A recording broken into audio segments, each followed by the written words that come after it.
사무실 문을 열자 요란한 드릴 소리가 들렸다. 달팽이관을 타고 소리가 파고들어 어깨를 움찔하게 했다. 입구 가까이에 있는 내 자리에 가방을 내려놓고 소리가 나는 쪽으로 고개를 돌렸다. 문이 열린 탕비실 안쪽에 A자 모양으로 다리를 벌린 은색 사다리가 보였다. 대표가 CCTV를 달라고 해서 남부장이 커피를 홀짝거리며 내게 말했다. 잠시 후 통신사 이름이 크게 적힌 조끼를 입은 남자가 사다리를 들고 나와 인사 후 사라졌다. 남부장은 뭔가 더 할 말이 있는 눈치였지만 나는 텀블러를 들고 화장실로 갔다. 12평 남짓한 작은 부동산 사무실에는 사장 박정과 남은호 부장, 그리고 아르바이트 직원인 내가 근무하고 있다.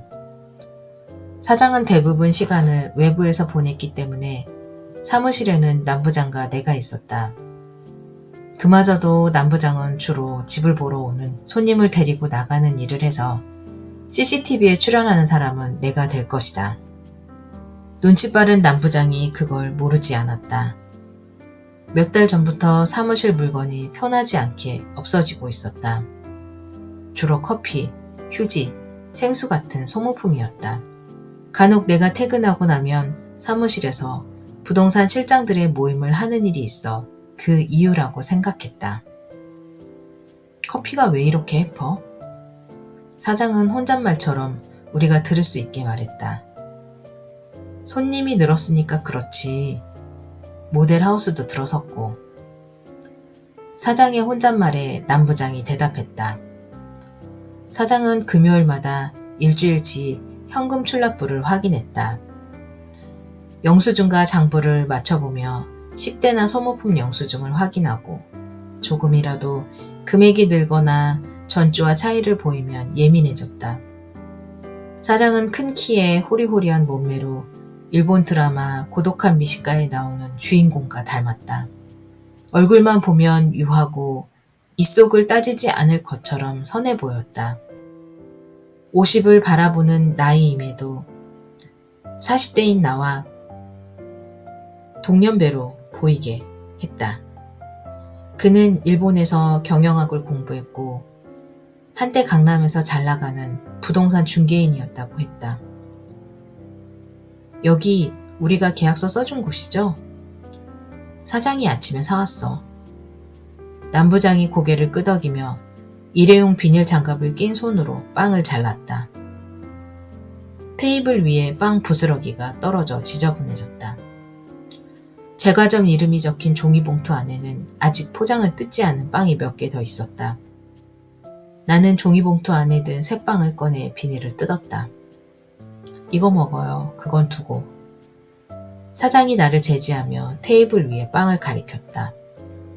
남부장은 빵 부스러기를 모아 경단을 만들었다. 나는 포장을 뜯으려던 빵을 종이봉투에 넣고 무릎 위로 손을 내렸다. 때마침 사무실 전화가 울렸고 나는 자리로 돌아왔다. 탕비실 천장에 달린 카메라는 커다란 고글을 쓰고 있는 잠자리 눈을 연상시켰다. 한참을 바라봐도 검고 깊은 속은 알 수 없었다. 카메라 너머 어디에선가 사장이 나를 보고 있을 것 같아 팔뚝에 소름이 돋았다. 평소처럼 전화를 받고 손님을 응대하고 잠깐씩 다른 생각을 하면서도 카메라가 신경 쓰여 오전 시간이 더디게 흘렀다. 그때 책상에 올려둔 핸드폰에서 점심시간을 알리는 알람이 울렸다. 엄마도 점심 먹을 시간이었다. 핸드폰에 홈캠 앱을 열고 집안을 살폈다. 김 여사가 엄마를 등 뒤에서 안고 있었다. 언뜻 보면 레슬링이라도 하는 것 같았다. 몸에 힘이 없어 앉혀놓으면 자꾸만 뒤로 넘어가는 엄마에게 밥을 먹이는 김 여사만의 방법이었다. 처음에는 우스꽝스럽고 낯선 자세에 놀라 엄마에게 해코지하는 줄 알았다. 화면을 확대해 보니 밥상에 맑은 콩나물국과 흑미가 섞인 밥, 그리고 백김치가 있었다. 아침에 삶아놓은 달걀은 보이지 않았다. 눈을 감고 밥을 받아 먹는 엄마의 모습은 사람의 형상을 정교하게 본뜬 실리콘 인형 같았다. 엄마가 먹는 것보다 상의에 흘리는 게 더 많았다. 84살의 엄마는 몇 년 전부터 콩팥이 재기능을 하지 못했다. 치매까지 있어 투석은 엄두를 낼 수 없었다. 몇 달 전 주치의는 엄마의 수명이 얼마 남지 않았다며 마음의 준비를 하라고 했다. 나는 엄마를 편하게 해주고 싶었다. 12시간 이상 잠들어 있는 엄마를 깨우지 않았고 식사도 두유나 달걀처럼 소화에 부담 주지 않는 가벼운 걸로 준비했다. 엄마가 다시 정해진 시간에 밥을 먹게 된 건 김 여사가 오고부터였다. 김 여사는 엄마가 몇 달 전까지 다니던 주간보호센터 원장으로부터 소개받은 사람이었다. 150cm가 조금 넘는 작은 키에 다부진 체격을 가진 그녀는 자신을 59세 김영김 씨 후손 김은아라고 소개했다. 나는 그녀의 당당한 모습과 소개가 너무 잘 어울려 나와 동성동본이라는 사실을 인지하지 못했다.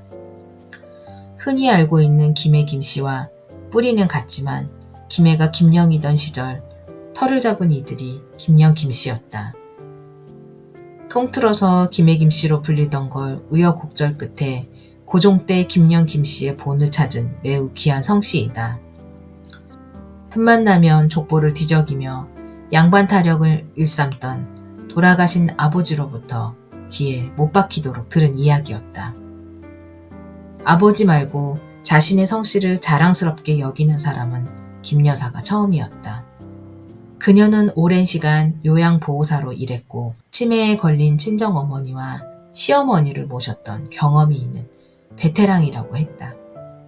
무엇보다 우리 집은 그린빌 아파트 410동이었고 그녀는 412동에 살고 있었다. 나는 그 점이 제일 마음에 들었다.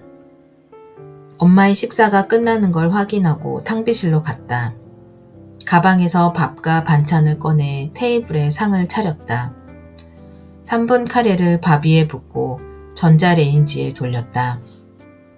김치와 단무지밖에 없는 조촐한 차림이었지만 카레 냄새가 위장을 깨웠다. 유명 요리 연구가가 광고하는 신제품이었다. 인터넷 쇼핑몰 장바구니에 넣어두었다가 타임세일 때 반값을 주고 샀다. 조만간 참치회사에서 나온 김부각도 구매할 예정이다. 언제부턴가 먹고 싶은 제품을 반값에 주고 사는 게 소소한 행복이 되었다. 처음에는 구매 후기도 남기고 나름 맛 평가도 했지만 매번 사진을 찍고 글을 쓰는 게 쉽지 않았다. 지금은 핸드폰으로 인증 사진만 남기고 있다. 화면을 닫으려는데 커피 세일 광고가 눈에 띄었다. 기존 금액보다 무려 35%나 저렴한 가격이었다. 거기에 텀블러까지 증정한다고 되어 있었다. 나는 잠깐 천장 위에 달린 카메라를 노려봤다. 설마 싸게 샀다고 뭐라 하겠어? 나는 작은 소리로 중얼거리고 장바구니에 커피를 담았다. 아침부터 카메라에 신경 쓴 탓인지 날이 따뜻해서인지 졸음이 쏟아졌다. 다른 때라면 잠시 사무실 문을 잠그고 근처 카페라도 다녀오겠지만 사장이 지켜보고 있다고 생각하니 그럴 수 없었다. 그때 원룸을 문의하는 전화와 전세를 찾는 손님이 한꺼번에 몰렸다. 내가 할 일은 손님이 원하는 물건이 있는지 확인하고 방문 날짜를 잡는 것이었다. 전세를 찾는 손님은 내 또래의 여자였다. 유모차에 아이를 태우고 방문한 여자는 품이 넓은 보라색 원피스를 입고 있었다. 그녀는 32평대 방 3개 아파트를 구하는 중이었다. 이 동네는 3기 신도시로 대부분 새로 지어진 건물이었다. 아직 인프라가 갖추어지지 않았지만 쇼핑센터와 병원 등이 입점 예정이라 아이를 키우는 젊은 부부들에게 인기가 좋았다. 나는 여자에게 커피를 한 잔 타주고 그녀가 원하는 전세 금액을 물었다. 3천만 원 정도 부족한 금액이었지만 대출로 충분히 가능할 것 같았다. 잠시 후 남부장이 들어와 여자를 데리고 나갔다. 나는 그녀가 앉았던 자리를 치우고 탕비실로 가서 커피를 확인했다. 500개들이 커피 믹스를 새로 내놓은 게 지난주 목요일이었다. 주말을 제외하면 근무일은 오늘까지 3일째였다. 그런데 커피 믹스가 얼마 없었다. 저녁에 부동산 실장 모임이 있었다고 해도 터무니없는 양이었다. 지금 뭐해요? 갑작스런 사장의 목소리에 깜짝 놀라 들고 있던 커피 봉지를 떨어뜨렸다. 사장은 문 앞에 서서 나를 바라보았다.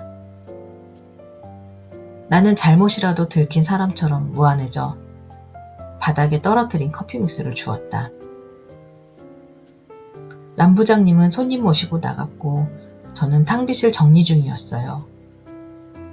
나는 자리에 앉으며 사장이 들으라고 큰 소리로 말했다. 그는 별다른 대답을 하지 않았고 나는 퇴근 준비를 서둘렀다. 손님을 데리고 나갔던 남부장은 혼자 돌아왔다. 예의 없는 손님이라며 투덜대는 소리를 뒤로 하고 사무실을 나섰다. 오고 계세요? 집으로 가는 버스를 기다리는데 김 여사로부터 카톡 메시지가 왔다. 가는 중이라고 메시지를 쓰던 중 버스가 도착했다. 김 여사는 출근 다음 날부터 내 퇴근을 확인했다. 마치 나의 귀가까지 그녀의 업무인 것처럼. 이전 요양사들과 다른 그녀의 행동은 낯설고 부담스러웠다. 김 여사가 보낸 메시지에 내가 답이 없자 전화가 왔다. 나는 통화가 부담스러워 핸드폰을 무음으로 바꿨다. 집에 도착하려면 30분은 더 가야 했다. 간혹 차가 막히면 그보다 조금 더 늦기도 했다. 김 여사는 11시에 출근해서 3시에 퇴근했다. 나보다 1시간 늦게 출근하고 1시간 일찍 퇴근했다. 나라에서 정해준 요양보호사의 근무 시간은 하루 3시간이다. 그 이상 근무할 때 발생하는 비용은 온전히 보호자가 부담해야 한다. 처음에는 요양보호사 시스템을 제대로 이해하지 못해 필요한 시간을 모두 요청했다가 내 한 달치 월급보다도 큰 비용을 지급했다. 고민 끝에 김 여사와 근무 시간을 조정했다. 깨어있는 시간보다 잠들어 있는 시간이 더 많은 엄마 옆에는 강아지를 위해 개발된 카메라를 설치했다. 집으로 가는 버스에 올라 핸드폰에 깔아둔 홈캠 앱을 열었다. 바지가 벗겨진 엄마의 맨다리가 눈에 들어왔다. 소리를 지르며 다리를 버둥거릴 때마다 수치 적은 음모가 도드라져 보였다. 나는 누가 볼세라 얼른 화면을 손으로 가렸다. 다행히 버스 맨 뒷자리에 앉은 사람은 나 혼자였다. 다시 핸드폰을 가까이 가져와 카메라 방향을 이리저리 돌렸다. 주변에 다른 사람은 보이지 않았다. 김 여사가 퇴근하고 없을 시간이었다. 나는 더럭 겁이나 불길한 상상부터 떠올렸다. 집까지는 한 정거장이 남았고 버스는 다음 정거장을 향해 출발했다. 신발도 제대로 벗지 못하고 엄마가 있는 안방으로 뛰어들어왔을 때 김 여사가 노래를 부르고 있었다. 그녀는 얼굴이 벌겋게 달아오른 채 한쪽 발에 운동화를 신고 있는 내 모습에 놀라며 물었다. 따님, 무슨 일이세요? 김 여사가 코에 걸친 안경을 고쳤으며 물었다. 나는 엄마에게 무슨 일이 있었던 건지, 왜 아직 그녀가 집에 있는 것인지 묻고 싶었다. 심장의 떨림이 가라앉을 때쯤 웃는 얼굴로 잠들어 있는 엄마의 얼굴이 보였다. 나 혼자만 불쾌한 꿈을 꾼 것처럼 억울함에 왈칵 눈물이 나오려고 했다. 나는 김 여사의 물음을 뒤로하고 주방으로 갔다. 냉장고에서 물통을 꺼내 머그잔 가득 보리차를 따랐다. 한쪽 발에 남겨진 운동화를 벗어서 현관 앞에 가지런히 정리하고 가방을 소파에 내려놓았다. 어머님이 기저귀를 자꾸 빼버려서 걱정돼서 다시 왔어요.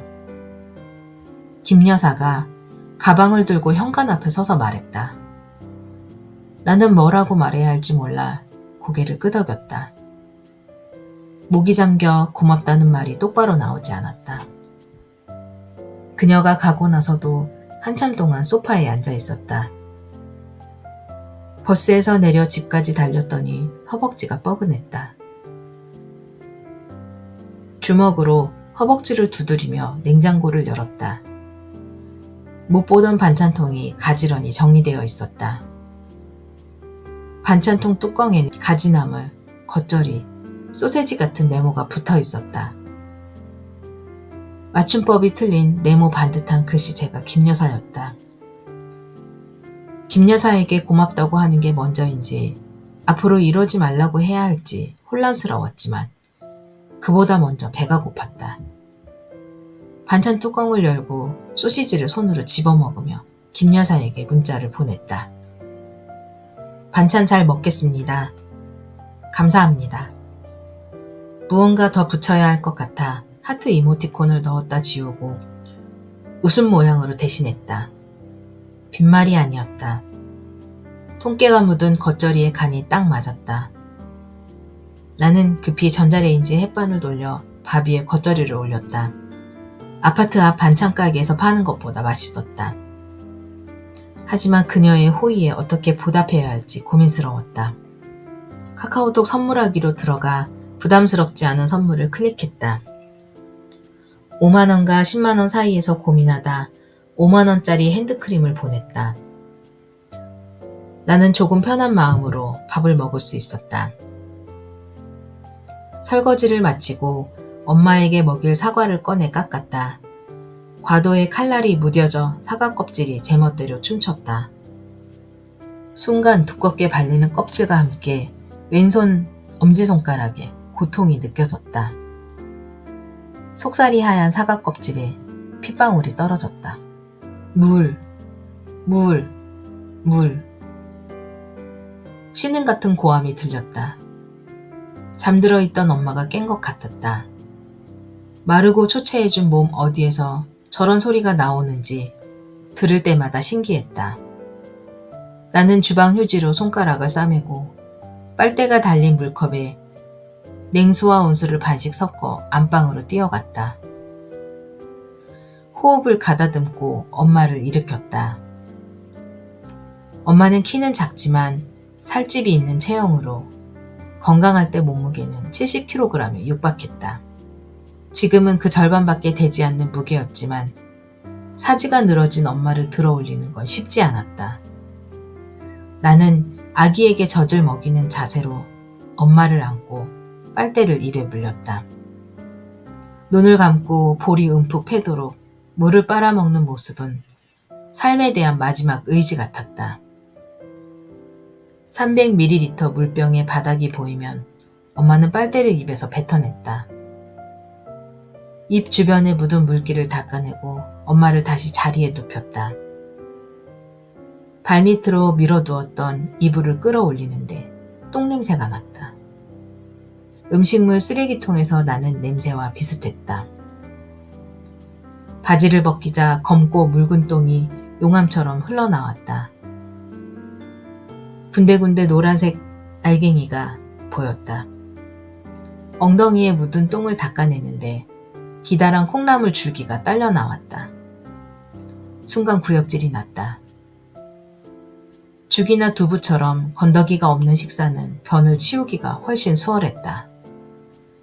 물티슈로 엉덩이를 닦아내고 베이비 파우더를 발라준 후 새 기저귀를 채웠다. 내 얼굴을 타고 흘러내린 땀이 티셔츠 안으로 들어갔다. 가슴골에 맺히는 땀방울이 불쾌했다. 다시 샤워라도 해야 했지만 아무것도 하고 싶지 않았다. 똥이 그득한 기저귀에서 냄새가 올라왔다. 주방에 펼쳐놓은 사과 껍질도 신경 쓰였다. 휴지로 싸맨 손가락에선 열이 오르고 욱신거렸다. 한숨 자고 나면 옛날처럼 엄마가 깨워주면 좋겠다고 생각했다. 눈이 감기고 어렴풋이 엄마의 실루엣이 보이는 것도 같았다.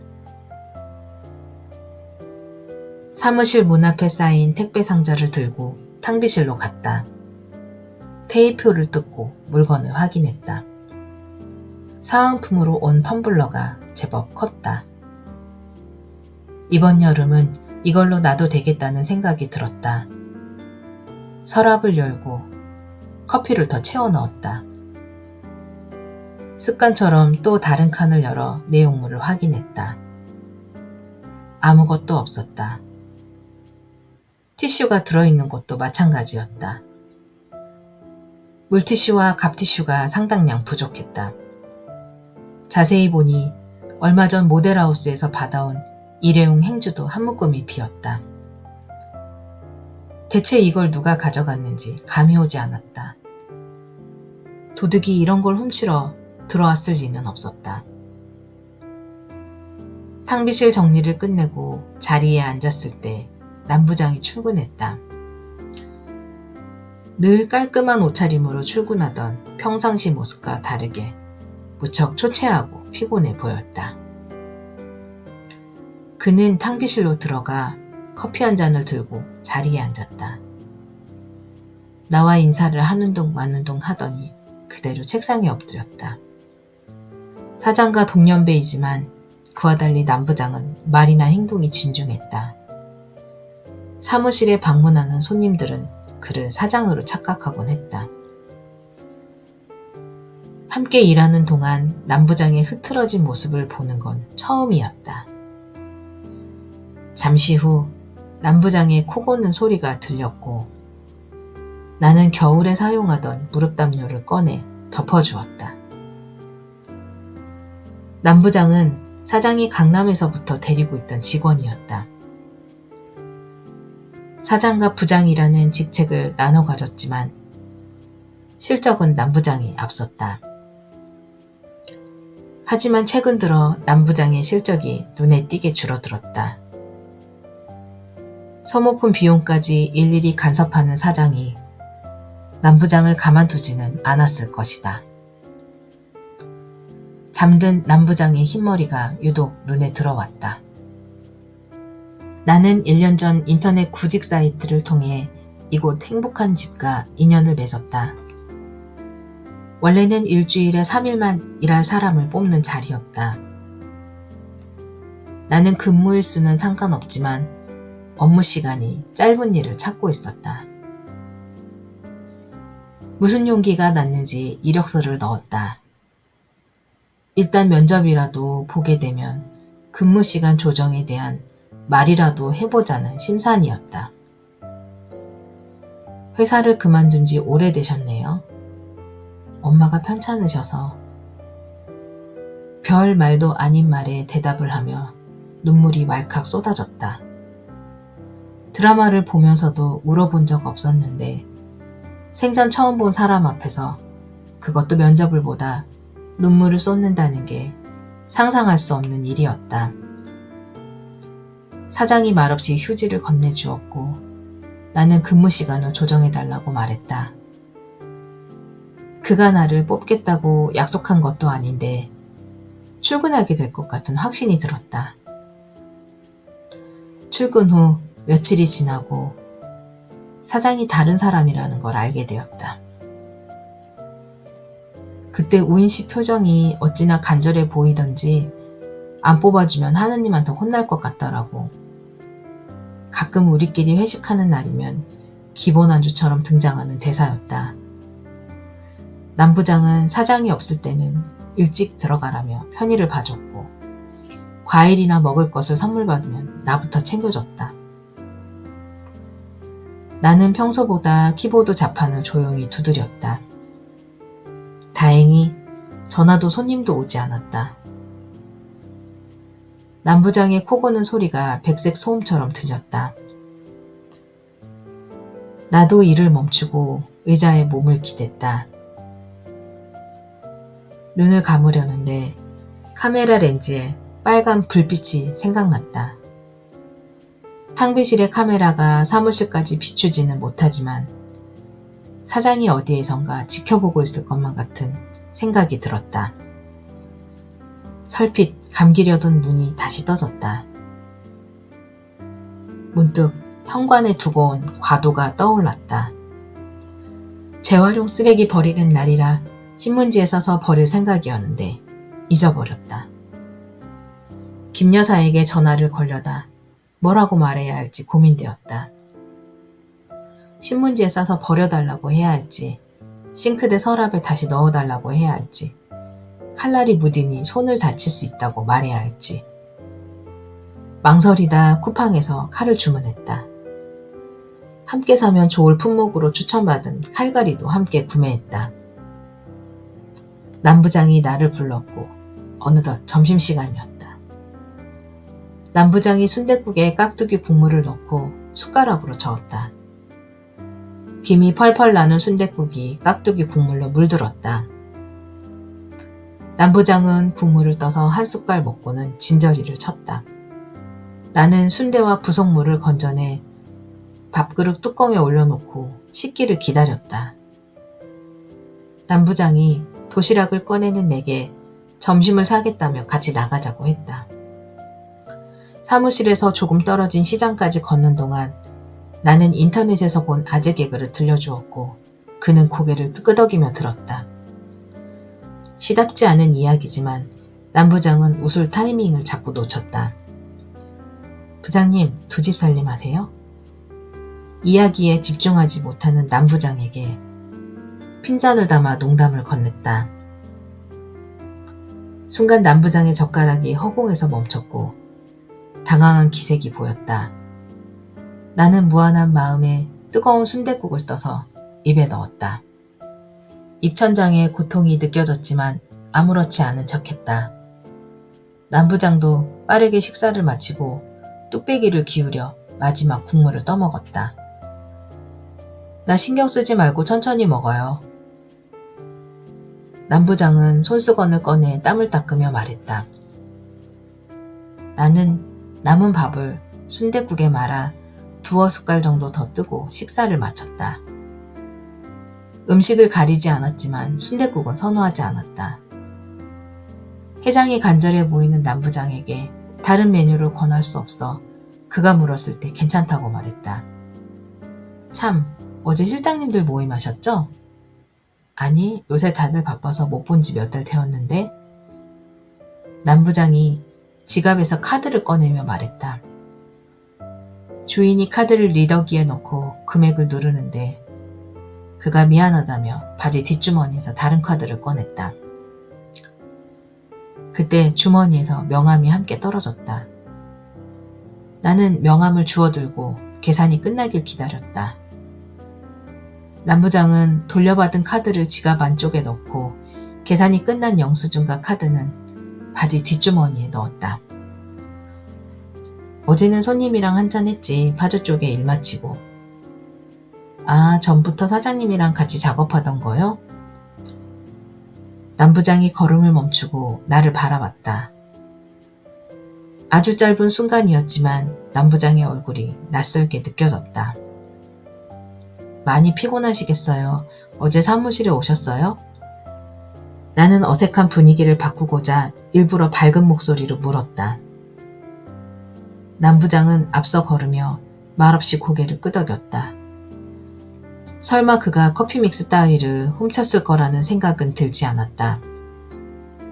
남부장은 커피 믹스를 좋아하지 않았다. 사장에게 커피 믹스가 입에 맞지 않는다며 커피 머신을 구매하자고 했다. 가끔 회사 물건을 훔쳐서 당근마켓에 파는 사람이 있다는 뉴스를 본 적은 있었다. 잠시 남부장이 당근마켓에 커피나 물티슈를 파는 상상하다 고개를 저었다. 손님을 데리고 나간 남부장의 자리를 보며 나는 의심이 들기 시작했다. 주머니에 넣은 손끝에 무언가 잡혔다. 특별한 집 부동산 대표 남은호. 점심때 주운 명함이었다. 명함에 적힌 주소와 전화번호가 낯익었다. 나는 인터넷에 주소를 넣고 지도를 검색했다. 우리 사무실과 30분 거리에 있는 곳이었다. 핸드폰을 꺼내 전화번호를 눌렀다. 몇 번의 신호음이 울리고 상대방이 전화를 받았다. 특별한 집 남은호입니다. 익숙한 목소리가 들렸고 나는 전화를 끊었다.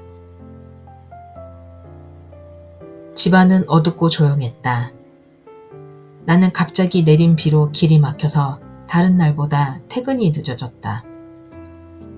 수면등 아래 엄마가 곤하게 잠들어 있었다. 비를 맞지 않았는데도 몸에서 비냄새가 났다. 노곤한 기운이 눈꺼풀을 덮을 것 같아 얼른 샤워했다. 식탁에 유리 반찬통과 노란색 메모지가 있었다. 어머니는 잡수셨어요. 따님 드세요. 반찬통에는 따뜻한 호박죽이 들어있었다. 한 숟갈 떠서 맛을 보았다. 엄마가 해주던 맛이었다. 엄마는 내가 생리통이 심해져 매달 배앓이를 할 때면 단호박에 작가 땅콩을 갈아 넣고 끓여서 수프처럼 마실 수 있게 해줬다. 커가면서 생리통이 없어졌고 호박죽도 자연스레 잊고 있었다. 그때의 기억이 떠올라 숟가락을 내려놓고 그릇째 들고 마셨다. 나는 입맛을 다시며 냉동실에 얼려둔 단호박을 꺼냈다. 꽁꽁 언 단호박을 전자레인지에 넣고 해동 버튼을 눌렀다. 호박을 썰기 위해 칼을 찾았지만 늘 있던 자리에 없었다. 김 여사가 과도를 버리면서 함께 버린 것 같았다. 그녀는 종종 내가 말하지 않은 부분까지 헤아려서 처리하곤 했다. 큰맘 먹고 장만한 청바지를 한 번 입고 베란다에 걸어 두었는데 속옷과 함께 빨아버리거나 양말목을 접어서 고무줄이 늘어나는 일은 다반사였다. 친구가 보내준 묵은지를 냄새난다고 버리거나 엄마 머리를 내게 묻지도 않고 자르는 일도 있었다. 결과적으로는 그녀의 말이 맞는 경우가 더 많았지만 나는 점점 불편해졌다. 물컹해진 호박은 다시 냉동실로 들어갔다. 그때 주문한 택배가 도착했다는 배송 문자가 왔다. 현관문 앞에 택배 상자와 쇼핑백이 나란히 있었다. 쇼핑백 안에는 신문지로 둘둘 마른 칼 2자루와 메모가 들어있었다. 칼 갈았어요. 미리 말 못해서 미안해요. 과도의 칼날이 불빛에 반짝거렸다. 손때 묻은 플라스틱 손잡이에는 상이라는 글자가 희미하게 보였다. 내가 은행에 근무할 때 친절한 사원으로 뽑혀서 부상으로 받은 것이었다. 직원 중 누구라도 돌아가며 받는 거라 별 감흥이 없었는데 엄마가 무척 좋아했다. 누가 보면 학교 다닐 때 상장 한 번 못 받은 줄 알 정도로 보는 사람마다 자랑했다. 겨우 몇만 원짜리 칼세트였는데 엄마는 몇 달을 아끼고 꺼내 쓰지 않았다.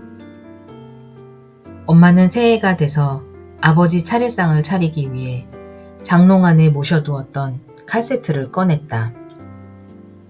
그리고 다시는 칼을 쓸 수 없게 되었다. 딸내미가 상으로 받아온 칼로 만든 거니까 많이 잡수고 가쇼. 아버지 차례상 앞에서도 엄마는 칼 자랑을 멈추지 않았다.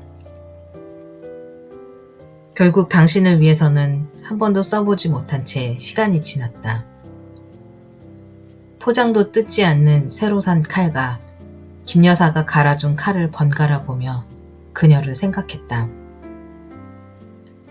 나는 그녀가 교회에 나오라고 전도할까봐 모태신앙으로 부처님을 믿고 있다고 여러 번 말했다.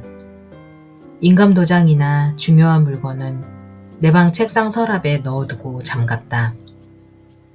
내 방에 들어오지 못하도록 불편한 기색을 숨기지 않았다. 김 여사는 엄마와 내게 더할 수 없이 잘하고 있다.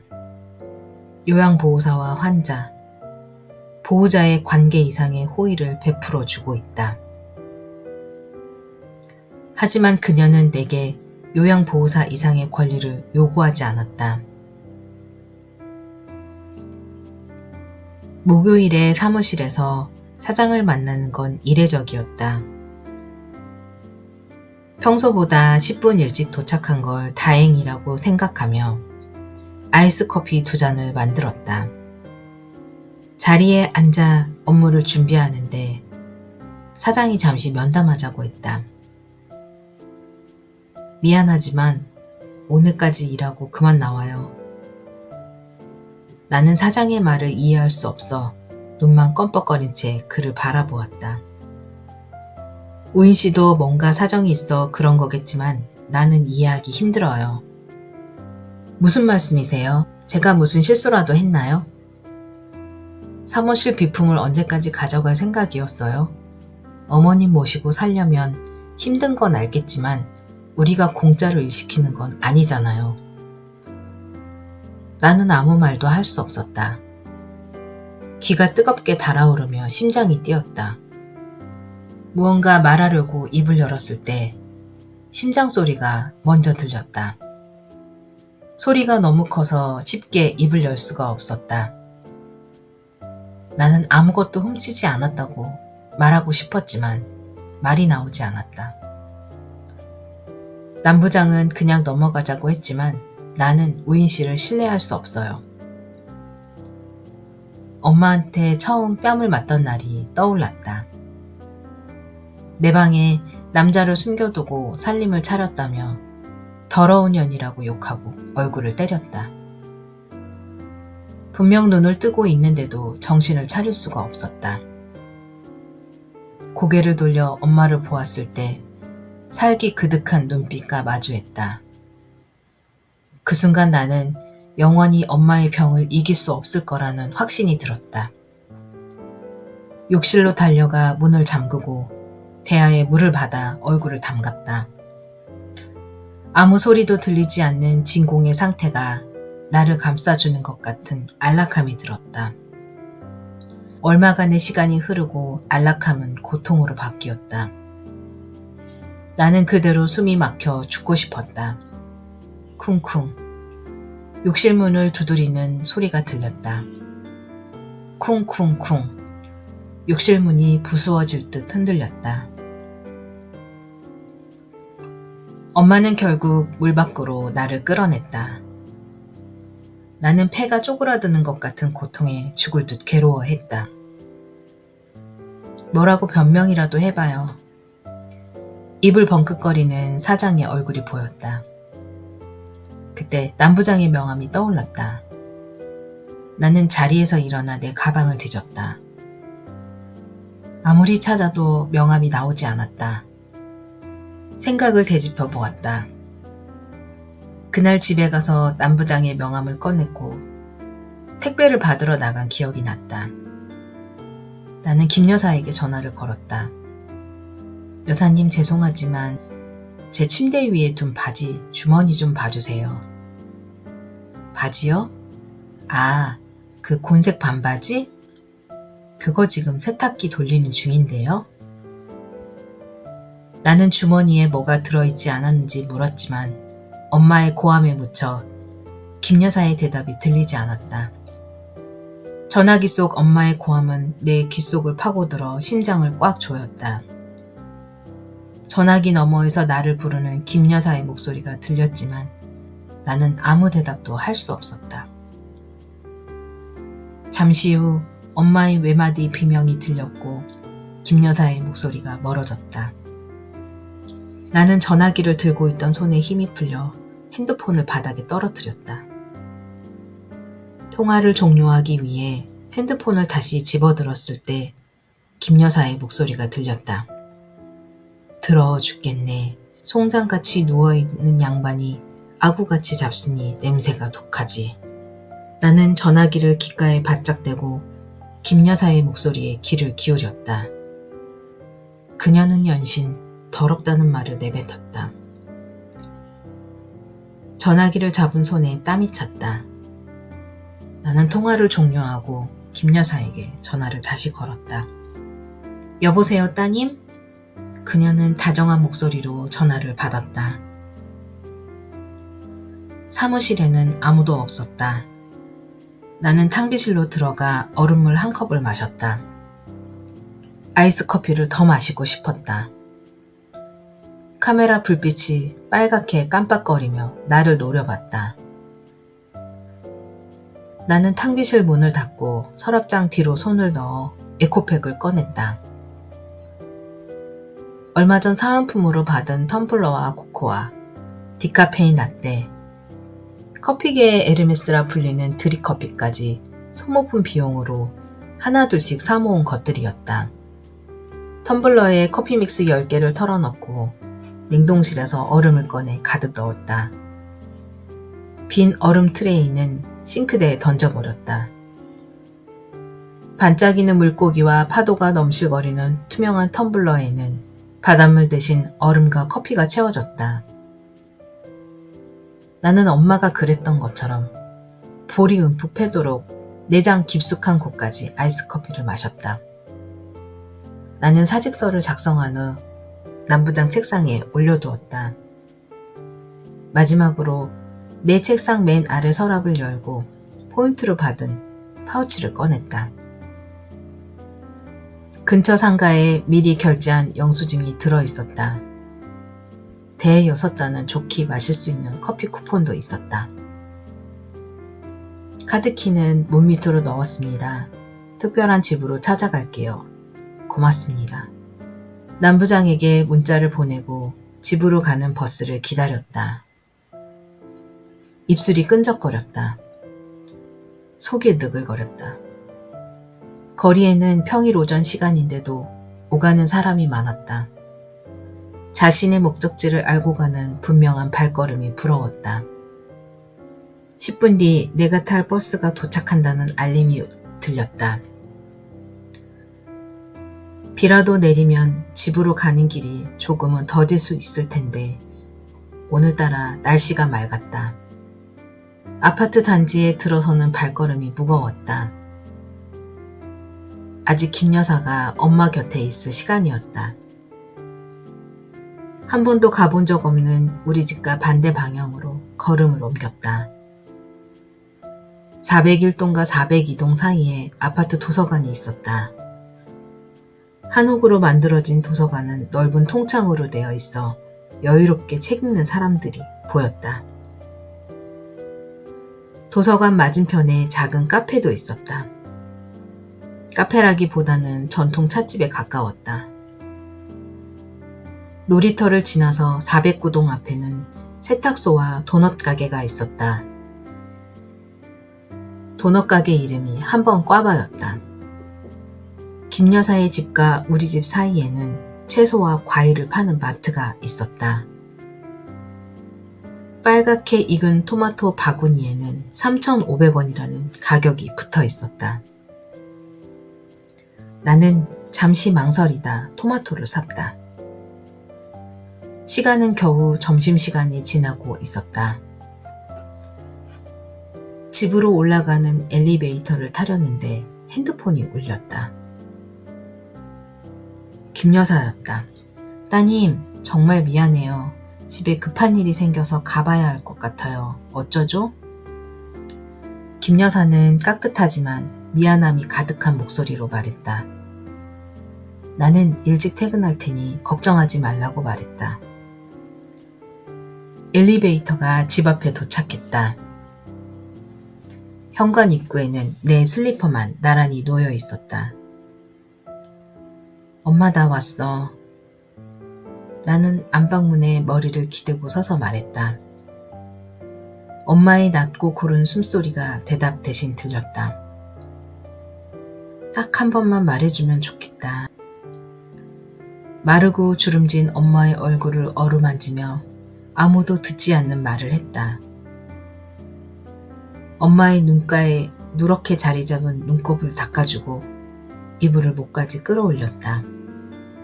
안방문을 반쯤 닫고 거실로 나왔다. 불 꺼진 주방은 대낮인데도 이사 나간 빈집 같았다. 식탁에 편지 봉투와 구겨진 남부장의 명함이 함께 있었다. 편지 봉투에는 김 여사에게 보낸 15만 원이 들어있었다. 종종 퇴근 시간을 넘기는 그녀의 호의가 고마워 추가 근무 시간을 개선해서 송금해 주었다. 깨끗한 신권을 같은 방향으로 정리해서 넣어준 10,000원짜리 지폐가 나를 비웃는 것 같았다. 따님 퇴근하셨네요. 나는 깜짝 놀라 뒤를 돌아보았다. 김 여사가 숨을 헐떡이며 서 있었다. 에어컨 고치러 오는 날인데 신랑이 갑자기 일이 생겼다고 해서 김 여사는 벌개진 얼굴을 손으로 붙이며 말했다. 나는 그녀를 식탁에 앉히고 냉장고에서 물을 꺼내주었다. 그녀는 단숨에 물 한 잔을 비우고 숨을 몰아쉬었다. 명함은 찾아서 다리미로 다렸는데 미안해요. 김 여사는 어쩔 줄 몰라 하며 손바닥으로 명함을 빳빳하게 폈다. 괜찮아요. 돈은 왜 다시 주셨어요? 나는 신경 쓰지 말고 팬티 사 입어요. 그녀는 파란 실핏줄이 드러나는 깨끗한 얼굴로 웃으며 말했다. 나는 순간 얼굴이 화끈거렸지만 그녀를 따라 웃었다. 토마토 드실래요? 나는 냉장고에서 토마토를 꺼내 씻었다. 별 모양으로 토마토를 덮고 있는 꼭지를 떼어내고 토마토를 썰었다. 겉과 속이 똑같이 빨갛게 잘 익었다.